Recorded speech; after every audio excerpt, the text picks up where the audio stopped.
जीवन जीते थे। आदमी ने मतलब वही इंसान ने अपने ऊपर जो भी चीजें, जो भी चैलेंजेस आए उसको सॉल्व करने के लिए कुछ अपने को इवॉल्व किया। ठीक है, तो ये हो गया एक एग्जांपल। तो what is actually evolution we are learning in this chapter. What evolution means, how it takes place, and what the theories related to the evolution, which theory we are learning here, and what are the evidences of evolution.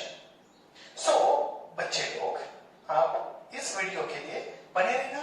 आपको एकदम simple तरीके से मैं बताऊंगा what's evolution is. Evolution is nothing but a gradual change. What I talked about, gradual change, gradual change in living organism. Gradual change in what? Living organism. Living organism. Gradual change in living organism. कब होता है? Over a long duration of time. Over a long duration of time. Over long duration. Okay. तो ये जो change होता है, the gradual change जो होता है, इसको हम क्या बोलते हैं? इवोल्यूशन बोलते हैं। मैंने आपको क्या बोला? इवोल्यूशन क्या है? इवोल्यूशन की वैसे 3 डेफिनेशन हम इस चैप्टर में देखने जा रहे हैं, लेकिन ये इंपॉर्टेंट डेफिनेशन है कि evolution is a gradual change. Actually change ही होता है। ठीक है, या अभी ये जो चेंज है, ये जो इवोल्यूशन है, ये इवोल्यूशन से क्या होता है? तो इससे डेवलपमेंट होती है। तो it leads to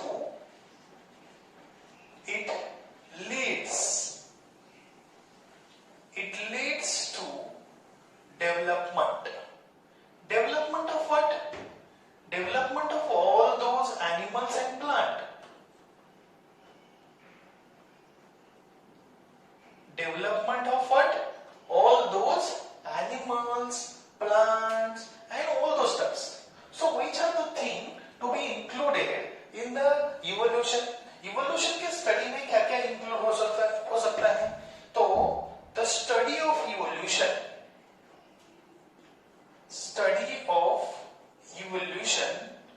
include following things.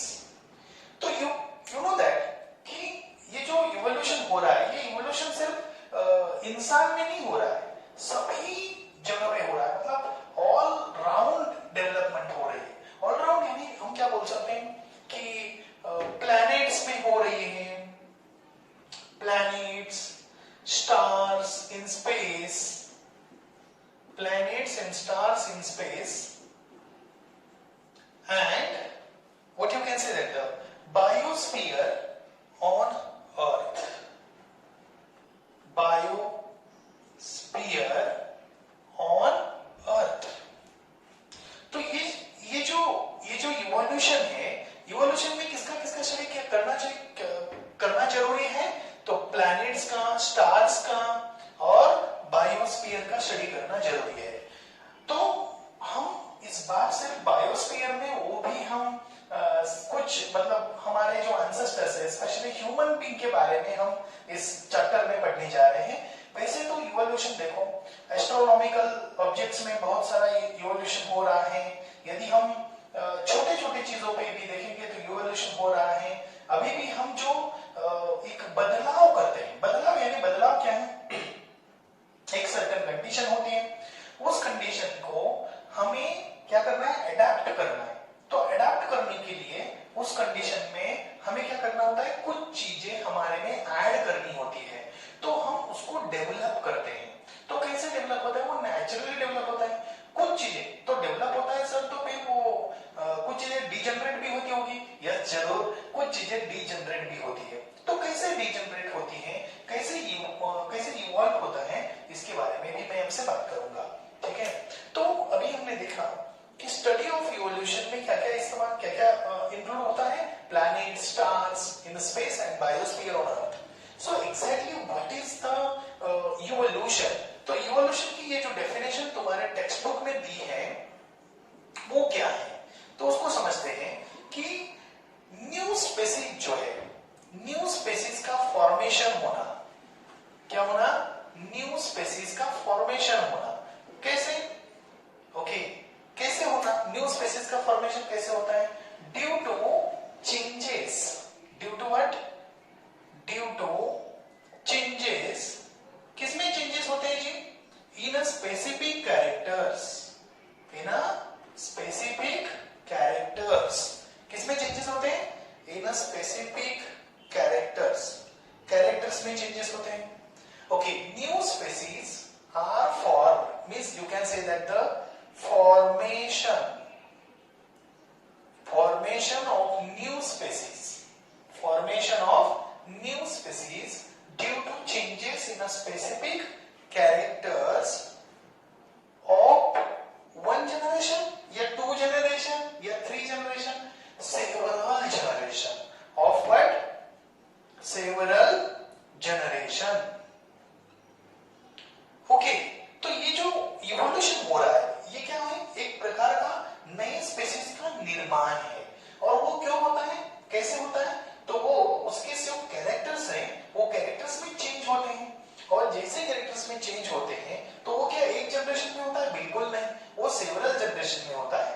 Okay, और ये कैसे होता है कि इन रिस्पॉन्स टू द, और मींस ये चेंजेस क्यों होते हैं? in response to the natural selection. ये natural selection क्या है ये हम आगे देखेंगे। natural selection यानी नेचर सिलेक्ट करता है।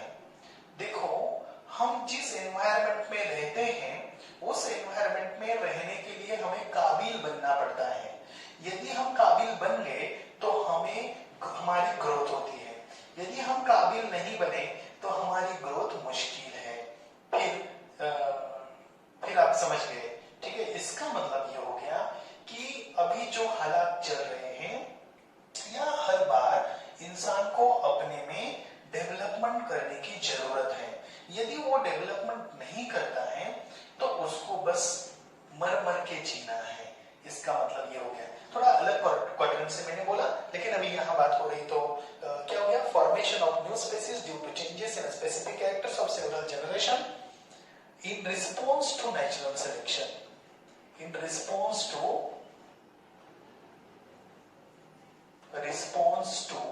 natural selection.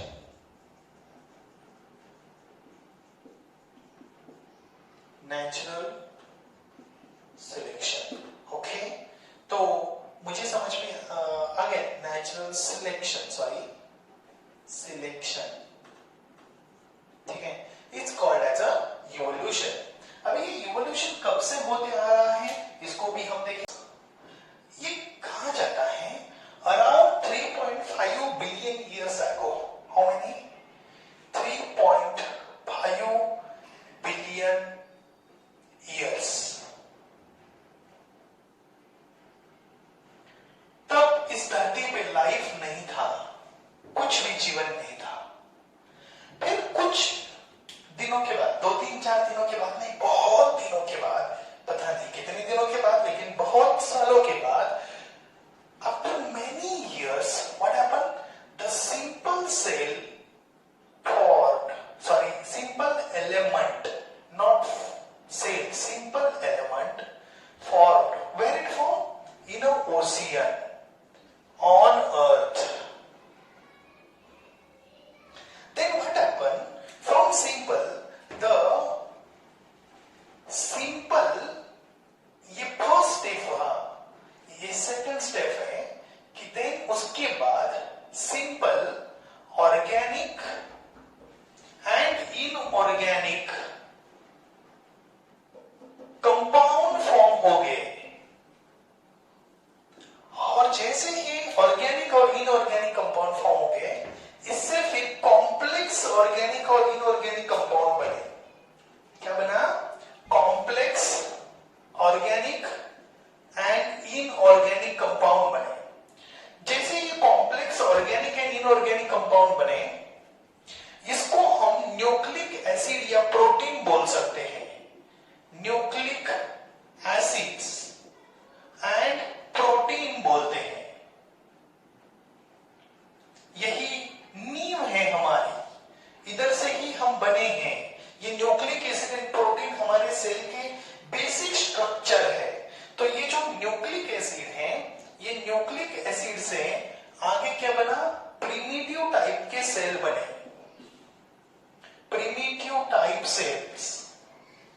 अब ये जो प्रिमिटिव टाइप के जो सेल्स हैं, ये सेल्स किससे बने, from the mixture of this organic compound, from mixture of this organic compound. ये ऑर्गेनिक कंपाउंड से क्या बने, वो मिक्स मतलब प्रिमिटिव सेल बने, प्रिमिटिव टाइप ऑफ सेल। ये बहुत इंपॉर्टेंट है। ये प्रिमिटिव टाइप ऑफ सेल बाद में उसके नंबर्स इंक्रीज हो गए, नंबर्स इंक्रीज हो गए। किसके नंबर्स इंक्रीज हो गए, ये सेल्स के। Okay, numbers of cells, numbers of cells increased. And how they increased? By using surrounding chemicals. Chemicals लिख देते हैं, surrounding आपको पता चल जाएगा। ओके, केमिकल्स से क्या बने हो, जो भी आसपास जो केमिकल था उसका इस्तेमाल करके क्या हो गया, तो नंबर्स बढ़ गए। किसके नंबर्स बढ़ गए, सेल्स के नंबर्स बढ़ गए। तो इसमें वैरायटी आ गई, क्या गया, वेरिएशंस, वेरिएशंस आ गया, वेरिएशंस इन सेल्स। वेरिएशंस के कारण क्या हो गया कि some have characters to grow and some do not have. So some shown good growth, shown good growth, some do not, some do not. इससे क्या हो गया, जिन्होंने गुड ग्रोथ शो की वो ग्रो हो गए, जिन्होंने नहीं की वो क्या हो गए, पेरिश हो गए। Because they couldn't adapt the surrounding, they couldn't adapt the surrounding।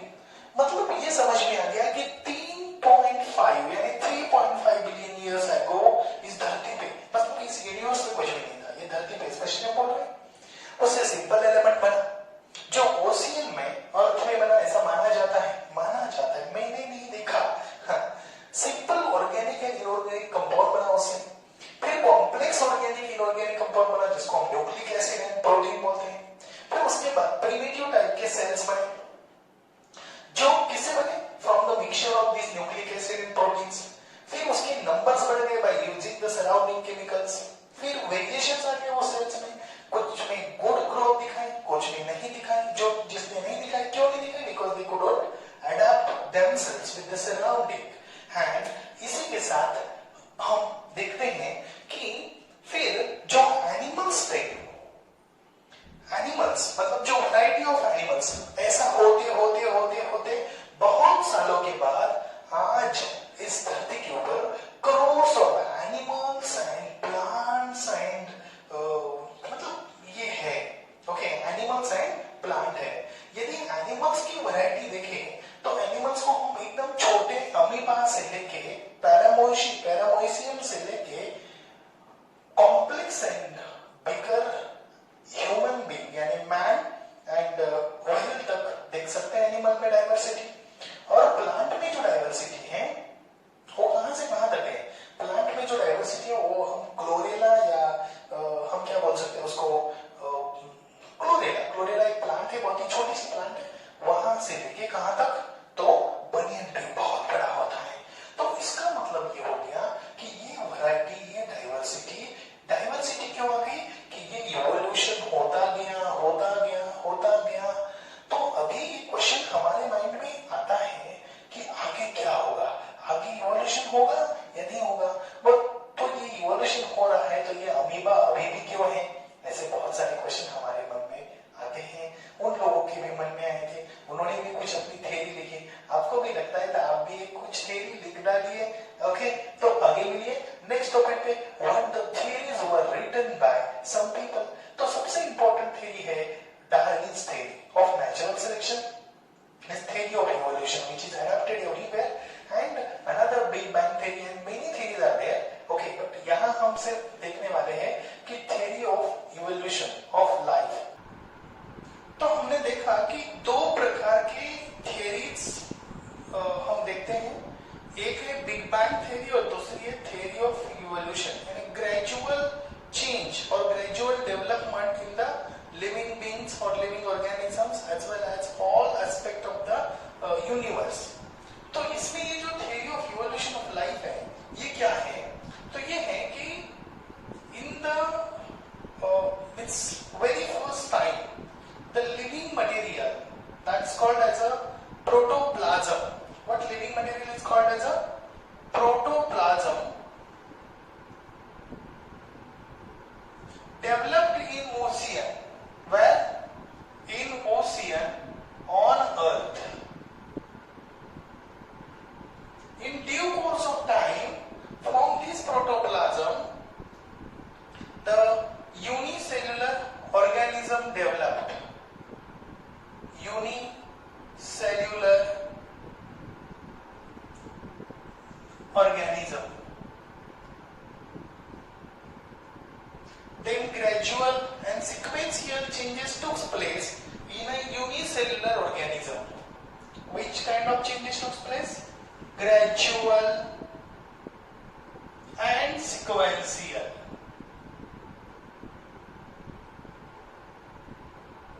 And due to these changes, what happened then? The multicellular organism formed।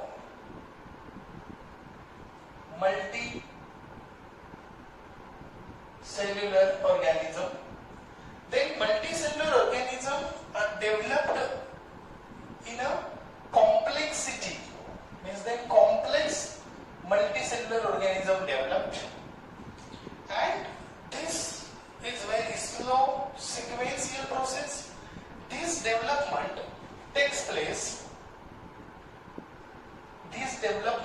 place in all aspect, means you can say that the all round,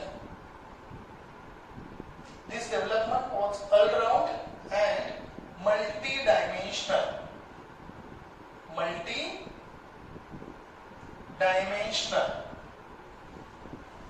It took around how many years? This whole process may take 300 crores of years। 300 crores of years, and due to this, after this development, now the multicellular organism of various types are formed on this planet। Various types of multicellular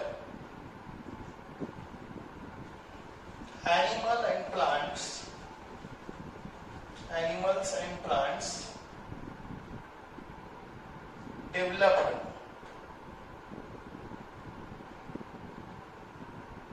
on earth। So what you got here, very simple it is, according to this theory, the first living material appeared on earth in an ocean as a protoplasm. Then from that, in due course of time, the unicellular organism is developed. From that, these changes is gradual and sequential. After the gradual and sequential changes in a unicellular organism, it develops into a multicellular organism. Then multicellular organism also changes into a complex multicellular organism. This development took around 300 crores of years, and these developments is all round and multidimensional and results into formation of new multicellular animals and plants which are right now living on this planet Earth। So ये जो development थी, ये कैसी थी? It is organizational development or organized। How this development was? Organized development, and that's why there is a particular definition of evolution. What the definition of evolution? There is a particular definition of evolution, the progressive development. What you can say that the progressive development of animals and plants,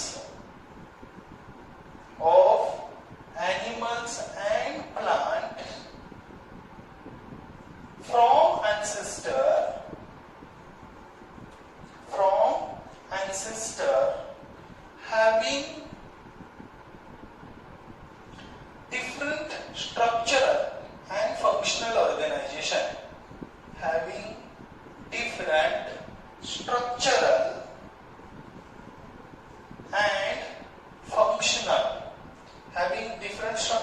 and functional, organization.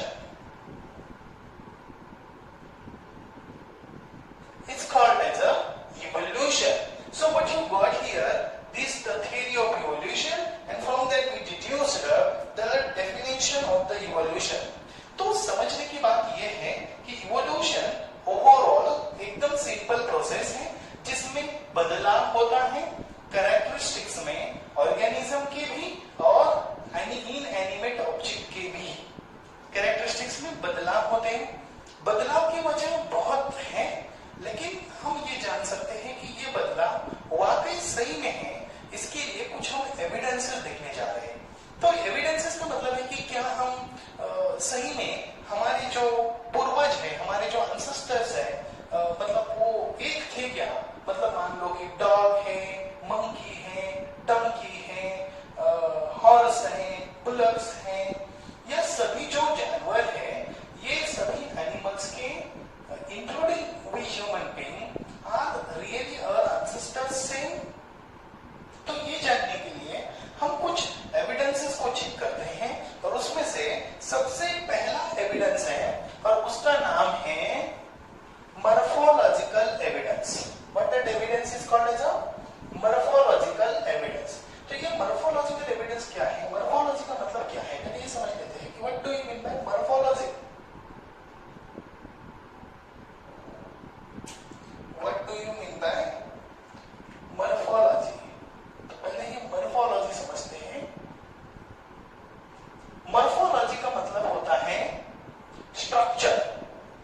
तो ये morphological evidences है। तो ये morphological evidences में हम देखते हैं कि जो स्ट्रक्चर्स है, स्ट्रक्चर यानी क्या? एक्सटर्नल अपीयरेंस, जैसे कि नोज है, आईज है, ईयर है, माउथ है, इसका पोजीशन एंड शेप यदि हम देखें, पोजीशन एंड स्ट्रक्चर ये जो देखें, तो ये लगभग सभी एनिमल का नोज उसी जगह पे है, माउथ उसी जगह पे है, आईज उसी जगह पे है, एंड ईयर भी उसी जगह पे है। तो यहां क्या देखते हैं कि the structure of mouth, nostrils, eyes, ears of animals shows the similarity,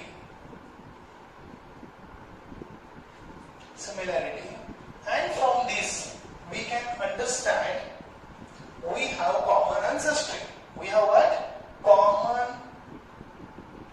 ancestry.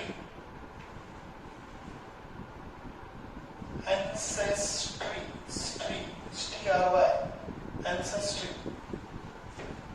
Then, if you see the plants, the structure of plants, you will easily find that the leaf shape, leaf venation, leaf petioles, they have common, means you can say that they look similar. जैसे कि यदि हम कोई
यहाँ ये क्या है, humans hand है, ये कैट्स फोर लेग है और पेटेजियम्स ऑफ बैट है, फ्लिपर्स ऑफ वेल है। तो ये तीनों को यदि देखें सुपरफिशियली तो लगता है कि इसमें कोई सिमिलैरिटी नहीं है, लेकिन उसके बोन के स्ट्रक्चर्स को यदि हम देखें तो उसमें हमें क्या लगती दिखती है, सिमिलैरिटी दिखती है। तो इसका मतलब क्या हो गया, तो हम ये देख रहे हैं एनाटॉमिकल एविडेंस। क्या देख रहे हैं, एनाटॉमिकल एविडेंस। तो एनाटॉमिकल एविडेंस से हमें पता चलता है कि वी हैव कॉमन एंसेस्ट्री। तो एनाटॉमिकल एविडेंस में मैं आपको दो एविडेंसेस बताता हूं। एक है होमोलोगस ऑर्गन, क्या बोलता हूं, या एनालॉगस ऑर्गन, क्या बोलता हूं, एनालॉगस ऑर्गन्स। मतलब कुछ बॉडी के हमारे जो ऑर्गन्स होते हैं वो एक्चुअली फंक्शन में सेम होते हैं। क्या बोला मैंने, फंक्शन जो होता है, फंक्शन सेम होता है, लेकिन उसका स्ट्रक्चर जो है वो क्या होता है, डिफरेंट होता है। स्ट्रक्चर डिफरेंट होता है, function same, structure different, called as a analogous organ. And दूसरा है होमोलॉगस। होमोलॉगस का क्या है कि उसके बिल्कुल विपरीत है, फंक्शन डिफरेंट है या स्ट्रक्चर सेम है। क्या बोलते हैं उसको, स्ट्रक्चर सेम है एंड फंक्शन डिफरेंट है। Structure same but function is modified और you can say that the different. जैसे कि हम इसको जरा एग्जांपल के जरिए समझ लेते हैं। देखो हमारे आईज जो है, आईज देखते हो, ये आंख है, ओके, और इस eyes of you can say that the vertebrates and eyes of arthropod, function same है, स्ट्रक्चर डिफरेंट है, फंक्शन देखने का। अभी देखो फ्लाइज देखिए, अपने फ्लाइज, वो छोटी वाली फ्लाइज, तो फ्लाइज का फंक्शन क्या है, क्या है, उड़ना। ओके, वो छोटी मक्खी जो घर पे होती, घर में जो होती है, ठीक है, तो ये जो फंक्शन, उसका जो फंक्शन है वो क्या है, उड़ना। अभी बड़े बड़े जो बर्ड्स होते हैं उनके भी जो विंग्स होते हैं उनका फंक्शन क्या है, वही उड़ना। फंक्शन सेम है लेकिन स्ट्रक्चर कितना डिफरेंट है, ये इतना पतला होता है, इतना हेवी होता है बर्ड्स का। तो इसका मतलब हो गया कि फंक्शन में तो वो सेम है लेकिन स्ट्रक्चर में क्या है, डिफरेंट है। फंक्शन में सेम है, स्ट्रक्चर में क्या है, डिफरेंट है।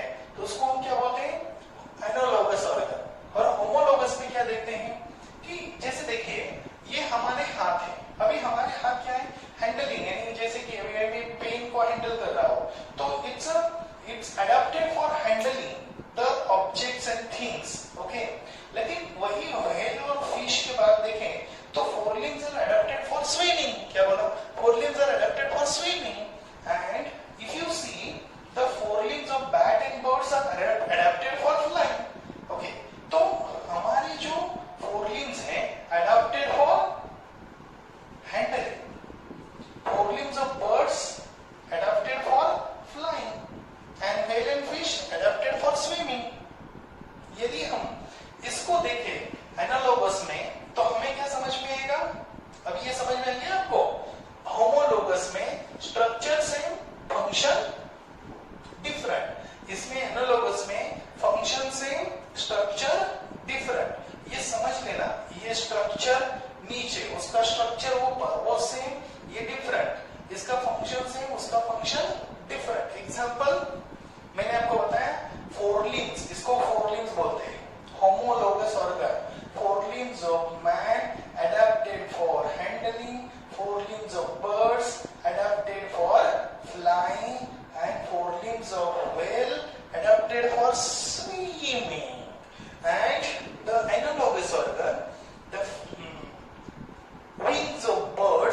ओके। और ये वेस्टिजियल ऑर्गन्स जो हैं ये क्या है, नॉन फंक्शनल है। क्या बोला मैंने, नॉन फंक्शनल ऑर्गन या डीजेनरेटेड ऑर्गन, डीजेनरेटेड ऑर्गन, या हम बोल सकते हैं उसको not less developed organ, less developed organ. तो हम डीजेनरेटेड बोल सकते हैं, लेस डेवलप्ड बोल सकते हैं, नॉन फंक्शनल बोल सकते हैं। ऐसे ऑर्गन को हम क्या बोलते हैं, वेस्टिजियल बोल सकते हैं। तो ये जो वेस्टिजियल ऑर्गन है ये मतलब the organ which found useful in some organisms and which may not found useful in some organism। जैसे कि हमारे बॉडी में अपेंडिक्स नाम का एक ऑर्गन है। क्या है, अपेंडिक्स नाम का एक ऑर्गन है जो कि हमारे पेट के मतलब जो हमारा जो इंटेस्टाइन होता है, लार्ज इंटेस्टाइन होता है, तो ये इंटेस्टाइन के यहाँ ऐसा छोटा सा होता है। तो इसका काम क्या था, इसका काम था टू डाइजेस्ट द सेल्यूलोज। इसका काम क्या था, टू डाइजेस्ट द सेल्यूलोज। अभी क्या हो गया कि इसका काम नहीं रहा हमारे बॉडी में। सो पहले ये समझ लेते सेल्यूलोज क्या है। Cellulose is found in a raw food. Raw food यानी जितने भी रॉ फूड्स हम खाते थे पहले, जैसे कि अभी बकरी, भेड़ बकरी जो खाती है वैसे हम पहले खाते थे। तो that time we eat raw food, means our ancestor used to eat raw food, so they need to digest that cellulose, and for that purpose they need this appendix that was developed in their body.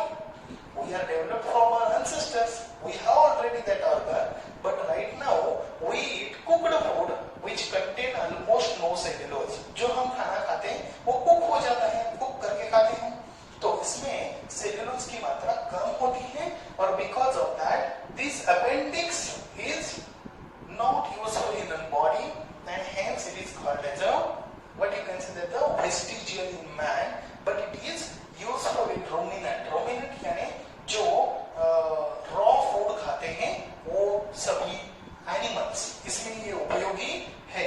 Appendix के बारे में पता चला। ऐसे कौन से ये vestigial organ है, ऐसे बहुत सारे वेस्टिजियल ऑर्गन है, जैसे कि हमारी विजडम टीथ है, ये जो टेल बोन है यहाँ पीछे, टेल बोन पता है आपको, टेल बोन मतलब जो मंकी की जो पूंछ होती है, ओके, वैसे हमें भी पूंछ हुआ करती थी, अभी नहीं है, निकल गई, ठीक है।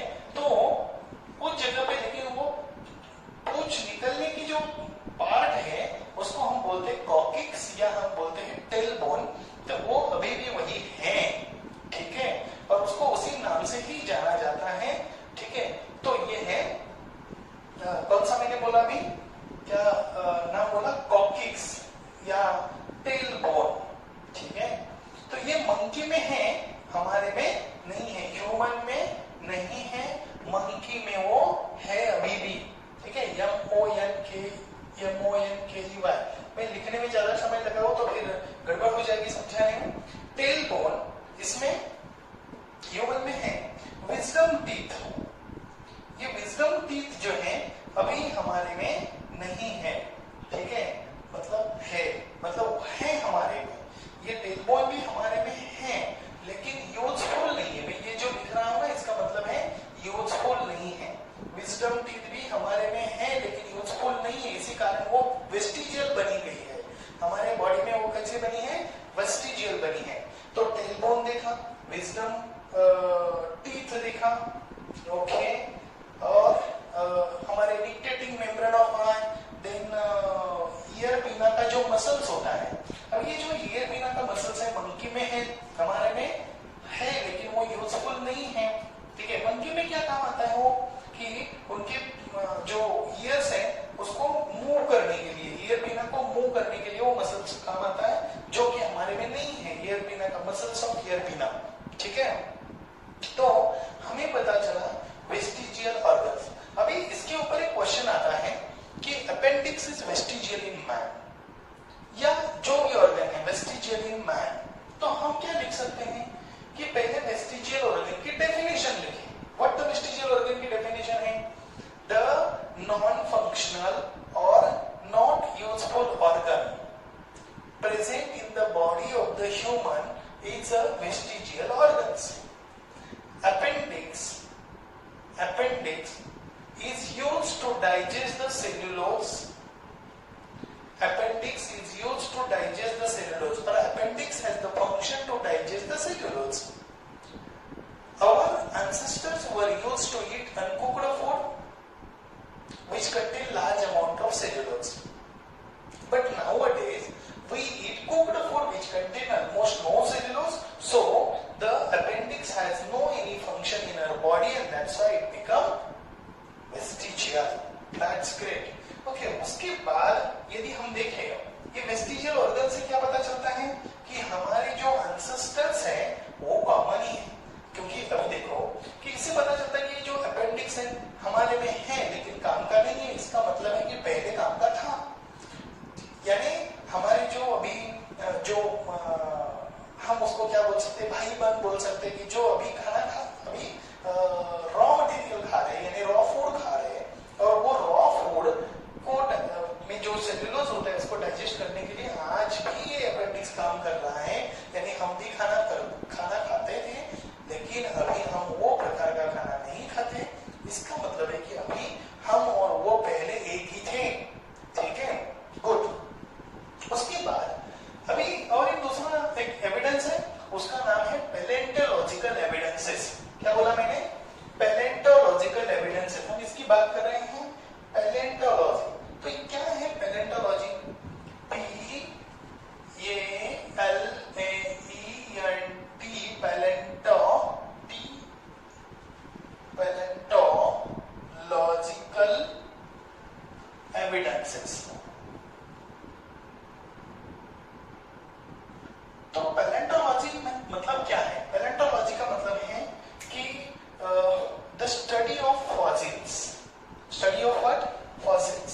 अभी यहाँ स्टडी ऑफ फॉसिल्स से बात आती है कि फॉसिल्स क्या है। पहला क्वेश्चन यहाँ होता है कि what the fossil means. Fossil का मतलब होता है कि जो भी रिमेनेंट है, जो भी इंप्रेशंस है that buried deep inside the earth, means that impression or remnant of the animals and plant. तो fossils की definition क्या हो सकती है? Remnant, N-A-N-T, remnant, or you can say that the impression,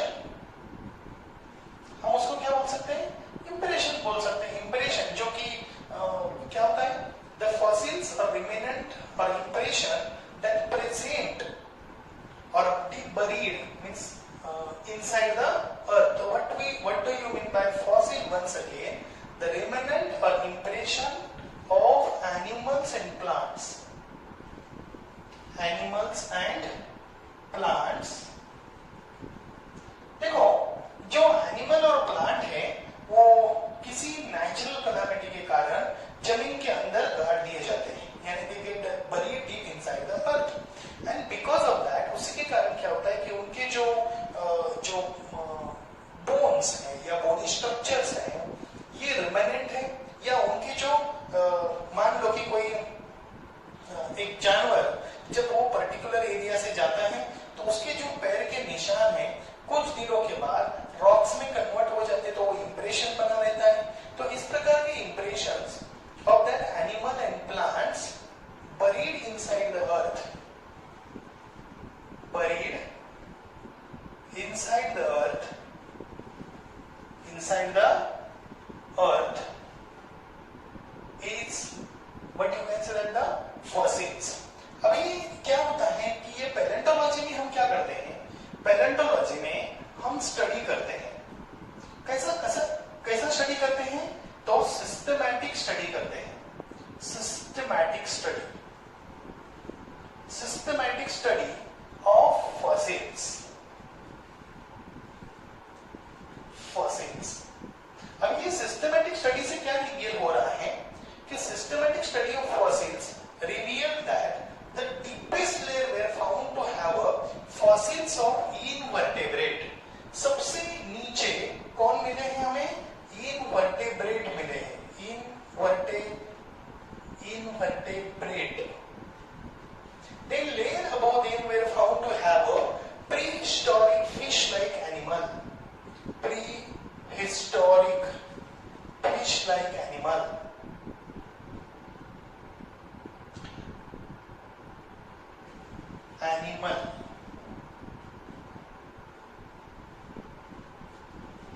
Prehistoric fish-like animal. Then the amphibians,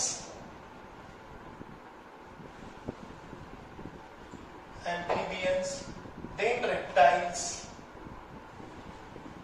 then birds and mammals. तो इससे पता चलता है कि जब सिस्टमैटिक स्टडी किया जाता है इस पैलेंटोलॉजी में, तो ये पैलेंटोलॉजी में जो सिस्टमैटिक स्टडी किया जाता है, स्टडी के मुताबिक ऐसा पता चला कि सबसे नीचे हमें मिले इनवर्टेब्रेट, उसके बाद प्रीहिस्टोरिक एनिमल्स, उसके बाद एम्फीबियंस एंड उसके बाद रेप्टाइल्स, उसके बाद बर्ड्स एंड फिर मैमल्स.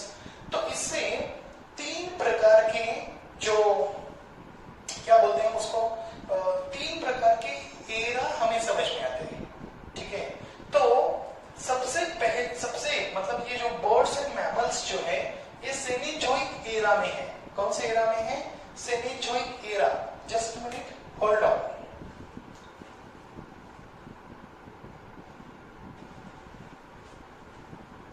हाँ, तो ये जो मैंने आपको बोला ये क्या है कि सेनेजोइक एरा, ये बर्ड्स एंड मैमल्स क्या है? Cenozoic era. और ये जो रेप्टाइल्स हैं ये मिलते हैं हमें मियोजोइक एरा. और ये एम्फीबियन से लेके इनवर्टेब्रेट्स तक मिलते हैं हमें पैलेजोइक एरा. पैलेजोइक एरा, ये एरा के नाम है, आपको याद रखना है. Cenozoic, Mesozoic and Paleozoic era. Cenozoic में कौन है? Birds and mammals. मियोजोइक में रेप्टाइल्स. अक्सर हम रेप्टाइल से ही बने हुए हैं, ये भी आगे हमें पता चल जाएगा. ठीक है, amphibians, prehistoric fish like animals and invertebrates we found in a Paleozoic era. अभी हम बात कर रहे हैं कि ये कैसे पता चला कि ये जो एनिमल है सबसे पहले कौन आया, सबसे बाद में, मतलब अभी कौन आया. तो जब ये एक्सकैवेशन किया गया, अभी एक्सकैवेशन करने के बाद उसको प्रूफ करने के लिए एक मेथड ढूंढी है और वो मेथड का नाम है कार्बन डेटिंग मेथड. क्या बोला मैंने? Carbon dating method. तो ये जो कार्बन डेटिंग मेथड है इसके बारे में मैं आपको बता रहा हूं कि ये मेथड विलियर्ड लिबी जो नाम के साइंटिस्ट हैं उन्होंने ढूंढी है. मेथड एकदम सिंपल है. देखिए कि हम जब तक जिंदा है तब तक हम कार्बन खाते रहते हैं. हम कार्बन खाते हैं. कार्बन यानी मतलब हम जो भी खाना खाते हैं उसमें कार्बन होता है. तो हम जो खाना खाते हैं कार्बन का, तो द कार्बन डेटिंग पहले समझ लेते हैं. कार्बन डेटिंग को समझने से पहले हम कार्बन खाते हैं. तो हमें पता है कि कार्बन के दो आइसोटोप्स होते हैं. कितने, कौन कौन से होते हैं? Carbon 14 and carbon 12. Carbon 14 and carbon 12. अभी कितने लोगों को आइसोटोप्स पता है? आइसोटोप्स का मतलब क्या होता है? आइसोटोप्स का मतलब कि the atom of same element having different atomic number and the isotopes का मतलब क्या होता है? The atom of same element having same atomic number and different atomic mass number. Different atomic mass number. इसको हम क्या बोलते हैं? आइसोटोप्स बोलते हैं. अभी इनका एटॉमिक नंबर सेम होता है, एटॉमिक मास नंबर डिफरेंट होता है, उसको आइसोटोप्स बोलते हैं. इसलिए कार्बन 12 एंड कार्बन 14 होते हैं. ये बंदा जो है ये नॉन रेडियो एक्टिव है. नॉन रेडियो एक्टिव, यानी उसका कोई रेडिएशन नहीं होता है, लेकिन ये बंदा जो है ये क्या है, रेडियो एक्टिव है। रेडियो एक्टिव होने के कारण ये कंटिन्यूअसली क्या करता है कि एमिशन करता रहता है। लेकिन जब तक हम जिंदा है तब तक हम खाना खाते हैं तो कार्बन का जो लेवल है, कार्बन 12 एंड कार्बन 14 का जो रेशियो है वो कांस्टेंट रहता है। लेकिन आफ्टर द डेथ क्या होता है, आफ्टर द डेथ ये जो कार्बन का कंजम्पशन है वो स्टॉप हो जाता है और कार्बन 14 कंटिन्यूअसली डिके होता रहता है। डिके यानी वो कंटिन्यूअसली रेडिएट होता रहता है। जैसे वो रेडिएट होता रहता है तो उससे क्या होता है कि कार्बन 14 और कार्बन 12 का रेशियो क्या होगा, चेंज होता रहेगा। तो जैसे रेशियो चेंज होगा तो वो रेशियो को मेजर करते हैं, उसका कैलकुलेशन करते हैं। तो क्या कैसे मेजर करते हैं, बाय कैलकुलेटिंग द और measuring the radioactivity or radioactivity of this carbon 14 and the ratio of the carbon 14 to carbon 12, the how much time passed after the death of that particular organism। मान लो कि एक particular साल में वो organism मरा है तो वहां से कितने सालों के बाद यदि हम कार्बन 14 और कार्बन 12 को चेक करते हैं तो उसका रेशियो समझ में आता है। उसका रेशियो के आधार पर समझते हैं कि इतना कार्बन एलिवेट हुआ यानी रेडिएट हुआ कार्बन 14, इसका मतलब है कि इतने सालों के पहले ये एनिमल जिंदा था, यानी वो फॉसिल जिंदा था। वैसे हमने डायनासोर का निकाला। ओके, तो फिर उस तरीके के उस प्रकार के जो अर्स्टवाइल एनिमल है उसका भी इंफॉर्मेशन हमें पता चल जाता है। और ये एंथ्रोपोलॉजी एंड ये पैलेंटोलॉजी में इसका इस्तेमाल बड़े पैमाने पे किया जा रहा है। कार्बन डेटिंग का मेथड, इससे हम क्या क्या चेक करते हैं, जो इंप्रेशंस मैंने बोला, जो रिमेनेंट यानी फॉसिल्स, ओके, या इंप्रेशंस जो है उसको भी हम मेजर कर सकते हैं कि ये कब तक थे। अब बोलेंगे कार्बन पर सभी जगह पे पूरे यूनिवर्स में हर एक चीज कार्बन से बनी हुई है, ये आपने देखा है, आपको पता है। Palaeontological evidence means the study of fossils, मतलब एविडेंस मतलब you can say that the proof. Palaeontology का मतलब है कि स्टडी ऑफ फॉसिल्स। तो फॉसिल का स्टडी हम कैसे करते हैं, सिस्टमैटिकली करते हैं। इसके लिए हम क्या करते हैं, जो रिमेनेंट या इंप्रेशंस है यानी जो फॉसिल्स है जो डीप है बरीड इनसाइड द अर्थ, उसको हम निकालते हैं, मतलब इस स्टडी में और स्टडी के लिए, और फिर चेक करते हैं कौन से मेथड से, तो ये carbon method, carbon dating method से। इसको हम क्या बोलते हैं, कार्बन डेटिंग मेथड। तो ये मैं अभी ये जो पहला वाला जो पार्ट है इसको मैं रब कर रहा हूं और आप देख रहे हैं ये जो कार्बन डेटिंग जो मेथड है, ये कार्बन डेटिंग मेथड क्या है, मैंने आपको समझाया है कार्बन डेटिंग। तो ये क्या होता है, इसमें कार्बन 14 एंड कार्बन 12 जो है, कार्बन 14 एंड कार्बन 12 इसका रेशियो चेक करते हैं और फिर देखते हैं कि at what time that organism ceased to the life और that organism stopped their life. वो ऑर्गेनिज्म या वो प्लांट ने अपना जीवन कब छोड़ा, वहां से लेके अभी तक, क्योंकि जीवन जब तक है तब तक कार्बन 14 एंड कार्बन 12 का बैलेंस फिक्स है। जैसे ही जीवन खत्म हो जाता है, मतलब जैसे ही वो एनिमल मर जाता है या प्लांट मर जाती है, तो उस समय उनका कंजम्पशन ऑफ कार्बन स्टॉप हो जाता है, लेकिन डिके ऑफ कार्बन 14 चालू रहता है और कार्बन 12 नॉन रेडियोएक्टिव है तो उसका कोई डिकेइंग होता नहीं है, तो रेशियो में बदलाव होता रहता है। तो वो बदलाव कितने सालों में कितना होता है, इसका एक पर्टिकुलर स्टडी है और उसके आधार पर उसको 10 साल हुए या 10,000 साल हुए या 15,000, 20,000, 1 लाख, जितने भी ईयर्स हुए हैं उसको क्या कर सकते हैं, मेजर करते हैं, ये रेशियो को मेजर करके, और उस मेथड को हम क्या बोलते हैं, कार्बन डेटिंग मेथड बोलते हैं, जिसका इन्वेंशन किसने किया है, ये विलार्ड लिबी नाम का जो पर्सन है, जो मैंने आपको पहले लिख के दिया था, ये रखा दिया मैंने अभी, विलार्ड लिबी जो है इन्होंने किया था और इसको क्या दिया है, नोबेल प्राइज दिया गया है। ओके, उसके लिए अभी हमने देखा है कार्बन 14 मेथड क्या, कार्बन डेटिंग मेथड क्या है, ठीक है, कार्बन डेटिंग मेथड आपको समझ में आ गया। उसके बाद हम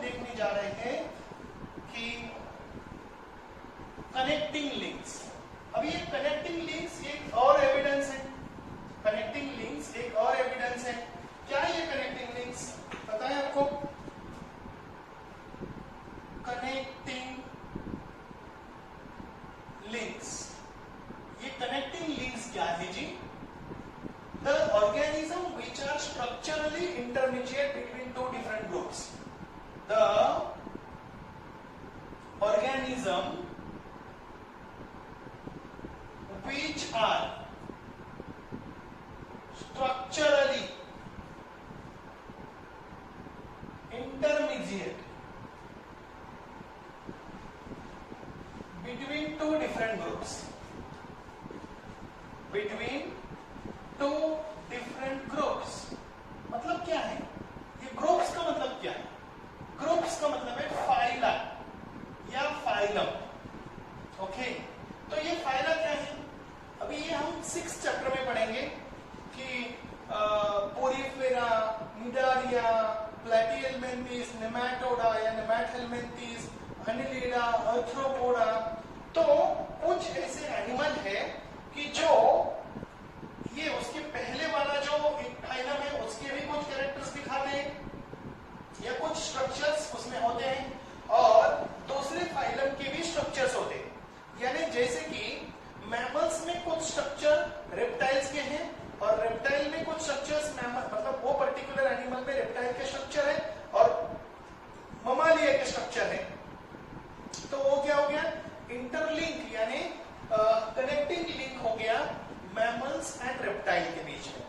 जैसे कि यहाँ एक एग्जांपल मैं आपको बोल रहा हूँ, उसके पहले कनेक्टिंग लिंक सबको समझ आ गया कि the organism which are structurally intermediate. Structurally यानी उसका स्ट्रक्चर, कोई ना कोई बॉडी का जो स्ट्रक्चर है वो उसमें पाया जाता है और दूसरे ग्रुप में भी पाया जाता है. वो एनिमल में है. For example peripatus. क्या नाम है उसका? पेरीपेटस. वो पेरीपेटस जो नाम है उसको हम समझते हैं पेरीपेटस. तो ये जो पेरीपेटस है, स्पेलिंग को जरा अच्छी तरीके से समझना.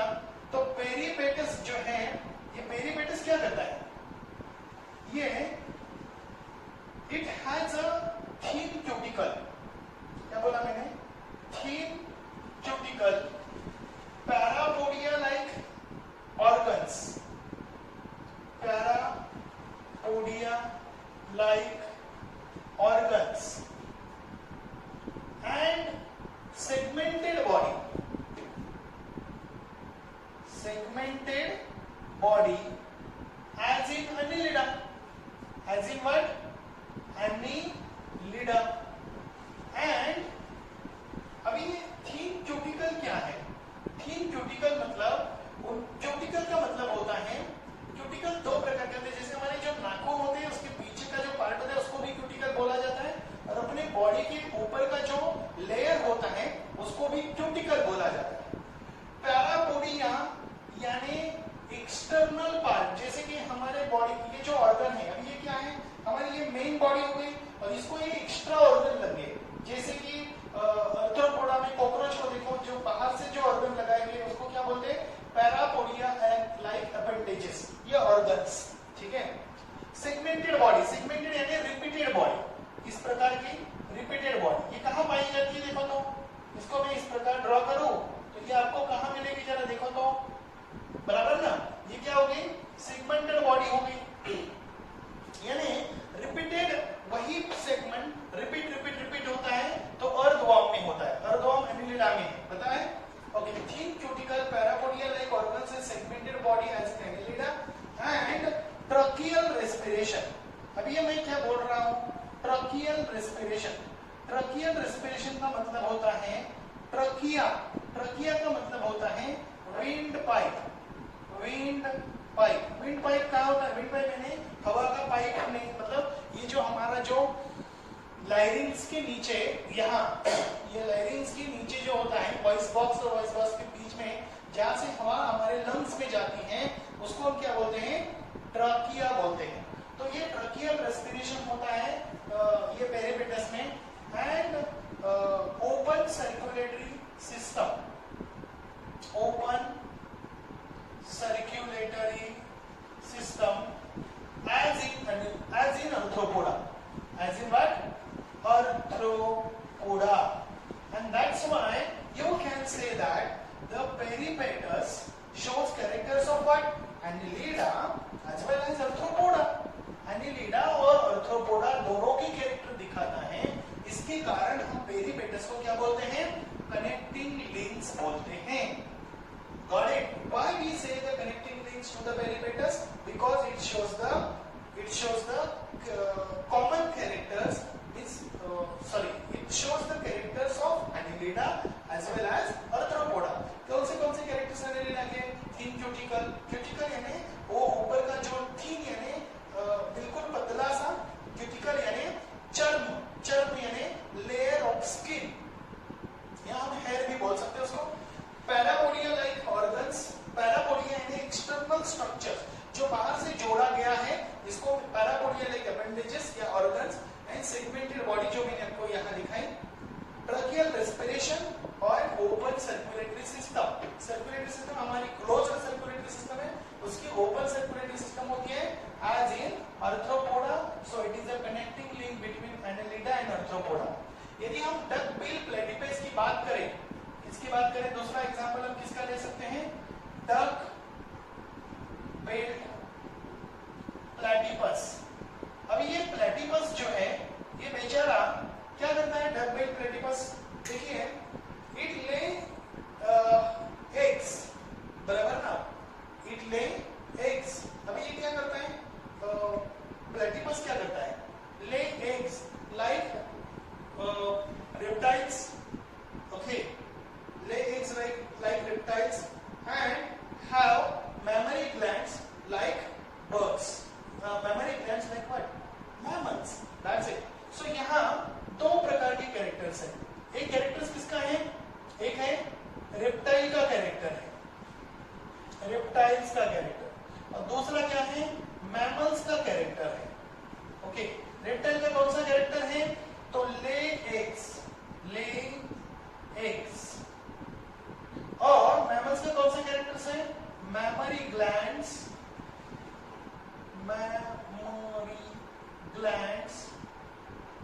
And have hair on body. Hair hair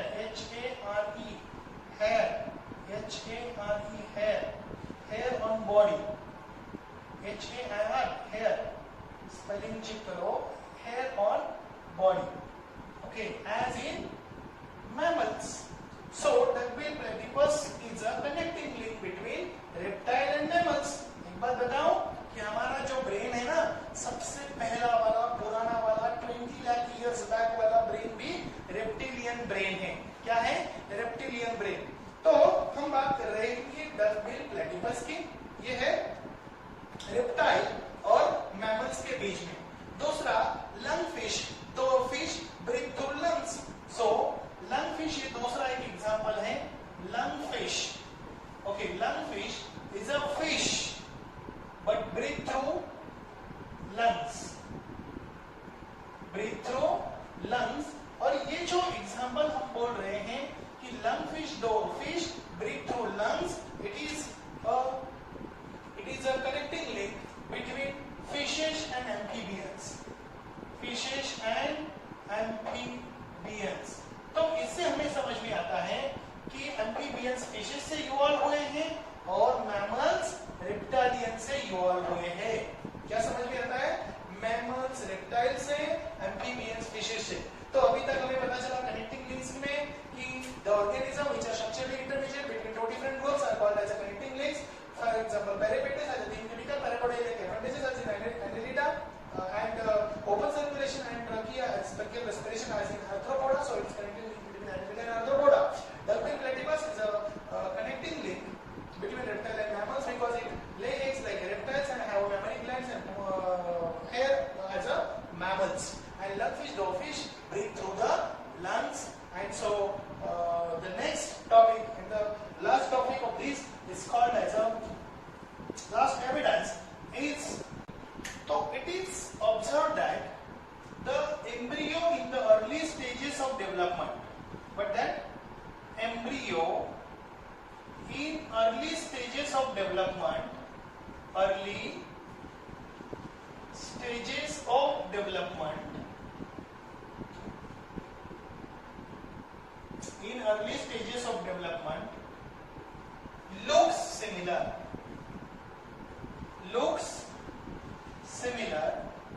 and in later stages of development, later stages of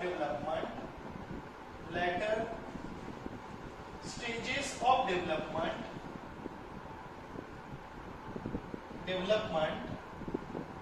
they show variation. ये कैसे पता चला है कि वैरायटी ऑफ एम्ब्रियो का स्टडी किया गया है, जैसे कि ह्यूमन बीइंग या अदर एनिमल्स है, जैसे कि फिश है, फिश, सैलमेंडर और बहुत सारे एग्जांपल्स है। जैसे कि मैं यहाँ एक पिक्चर आपको दिखा रहा हूँ, ये इसलिए दिखा रहा हूँ ताकि मेरे पास अभी पिक्चर नहीं है, तो इसके लिए fish, salamander, tortoise, chicken, pig, काऊ, रैबिट, मैन, ये सभी को यदि देखे तो इसको स्टार्टिंग में हमें समझ में आता है कि देखो एक नंबर के स्टेज में सभी लोग इक्वल दिखते हैं। इसका मतलब है कि हम इनके क्या है, बिल्कुल करीब है, बिल्कुल वैसे ही दिखते थे जब हम माँ के पेट में एकदम स्टार्टिंग में थे। जैसे जैसे बाद में डेवलपमेंट होती गई वैसे वैसे चेंज होते गए और अभी तो बिल्कुल अलग है, अभी आपको पता चल गया। So from this all discussions we can easily understand that the evolution in these evidences are gives the strong proof for theory of evolution। and इसके बाद हम देखेंगे natural selection given by Darwin in next video। bye bye, thank you for watching this video carefully। give like, comments in the comment box how you feel about this video, did you like this or not? If not, then we try it for better, because our aim is to give you the extraordinary things। I have tried this on a whiteboard, so I hope you can easily enjoy the class learning। thank you, bye bye।